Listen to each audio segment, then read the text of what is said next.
प्रेम से बोलो नारायण साकार की संपूर्ण ब्रह्मांड में सदा सदागिरी जय जयकार हो। साकार जगत जननी महामातेश्वरी की संपूर्ण ब्रह्मांड में सदा सदागिरी जय जयकार हो। सर्वप्रथम नारायण साकार हरि परमात्मा जी, साकार जगत जननी महामातेश्वरी जी, आपके श्री चरणों में मुझ आत्मा का बारंबार कोटि कोटि नमन स्वीकार हो। साथ ही आप समस्त महापुरुषों व देवियों के चरणों में हमारा नमन स्वीकार हो। देवियों महापुरुषों, आज हम चर्चा करने वाले हैं दीपावली के विषय में। दीपावली का जो त्यौहार है, इस त्यौहार को हम परंपरागत तरीके से पीढ़ी दर पीढ़ी मनाते चले आ रहे हैं, लेकिन दीपावली का विशेष जो उद्देश्य है उसके विषय में लेख दर्शाता है। कई एक बुजुर्गों की भी विचारधारा कहती है कि जब राम रावण युद्ध हुआ और रामचंद्र जी पुनः अयोध्या में लौटे 14 वर्ष बाद, तब अयोध्या वासियों ने सबने मिलकर के घी के दीपक जलाए। उसी समय से दीपावली का त्यौहार मनाया जाता रहा है। लेकिन इसमें कई एक रूपरेखाएं हैं, जैसे धनतेरस और उसके बाद में दीपावली, गोवर्धन पूजा, भैया दूज, ये परंपरागत तरीके से चले आ रहे हैं, जो कि हमें निरंतर किसी न किसी तरीके से विकृति की तरफ ले जाते हैं। हमें थोड़ा सा अपने आप को संभालना है, खुद को बचाना है।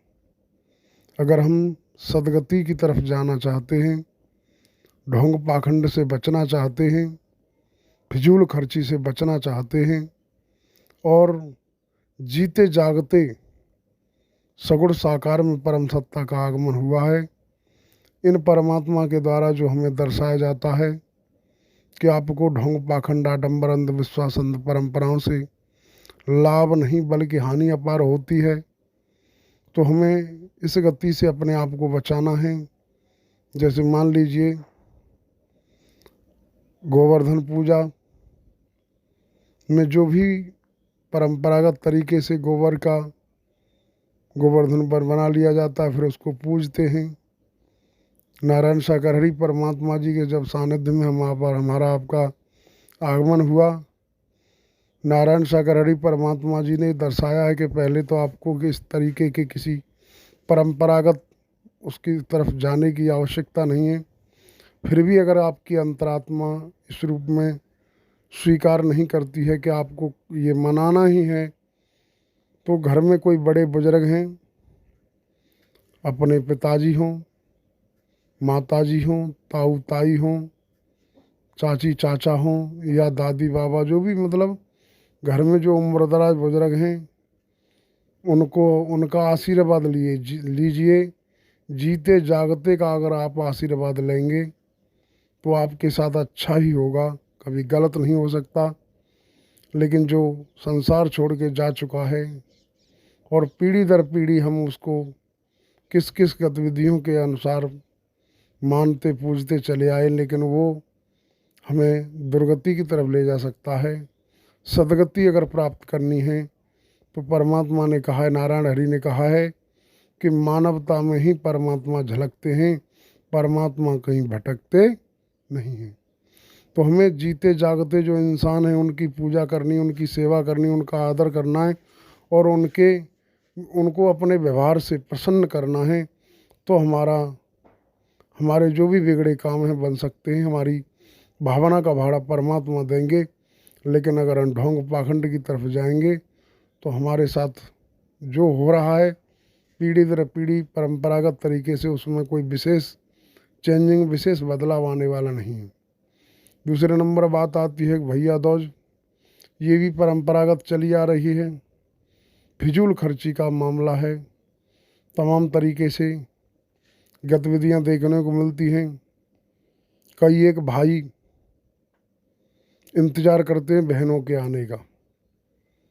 कुछ बहनें आती हैं भाइयों के यहाँ और वो भाई जो है अपने ससुराल चले जाते हैं अपने सालों के लिए दौज लेकर के, और उनके साले उनके अपने सालों के लिए लेके चले जाते हैं। तमाम तरीके से ये बेकार का झमेला है। अपना अपना काम धंधा छोड़ो और एक दूसरे के लिए भागम भाग होती है, लेकिन कोई किसी को मिलता नहीं। हाँ, अगर ऐसा कुछ होता वैसे तो यह है कि भाई भाई बहन का प्यार, तो भाई बहन का प्यार दिखावा नहीं, यह अटूट संबंध होता है, अलौकिक संबंध होता है, लेकिन उसकी तरफ हमारा आपका कभी ध्यान नहीं जाता। आजकल रिश्ते स्वार्थ के रह गए हैं।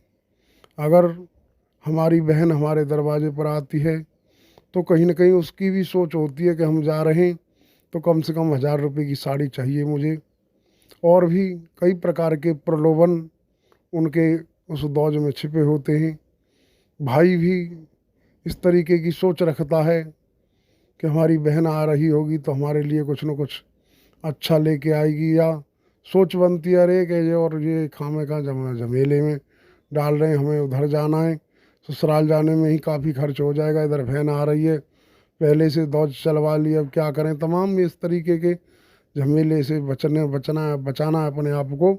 तो परमात्मा नारायण सागर ने का जो पैसा आप फिजूल खर्ची में लगा रहे हो उस पैसे को कहीं ऐसी जगह पर लगाओ, मानो ठंड की शुरुआत है, आप 2-4 रजाई बनवा लो, कुछ अपने घर में बच्चों के अच्छे अच्छे कपड़े वगैरह, कोई घर पर अतिथि आ जाता है रात चाड़े के दिनों में और हमारे पास रजाइयों की व्यवस्था नहीं है तो कहीं ना कहीं से मांग के लानी पड़ती थी। पहले तो ऐसा होता था कि कोई न कोई पड़ोसी दे दिया करता था, लेकिन आज के समय में कोई किसी को देने को तैयार नहीं होता। इसलिए अपने पास पर्याप्त व्यवस्था हो तो फिर हमें कभी भी मायूस होने की ज़रूरत नहीं पड़ेगी।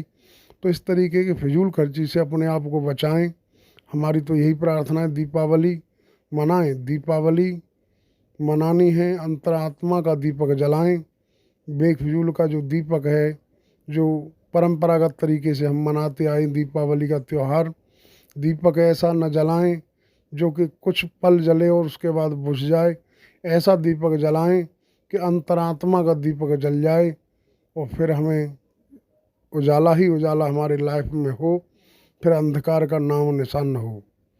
तो और ज़्यादा हम क्या कहें, यही कहेंगे कि दीपावली का त्यौहार मनाना है तो अंतरात्मा को प्रज्वलित कीजिए। अंतरात्मा पर तमाम प्रकार की जो गंध लगी है, इस गंध को हटाने का हम प्रयास करें और अपने आराध्य नारायण सागर हरि जी का वचन माने, अपने से बड़ों का सम्मान करें, आदर करें और सेवा में की तरफ ध्यान दें।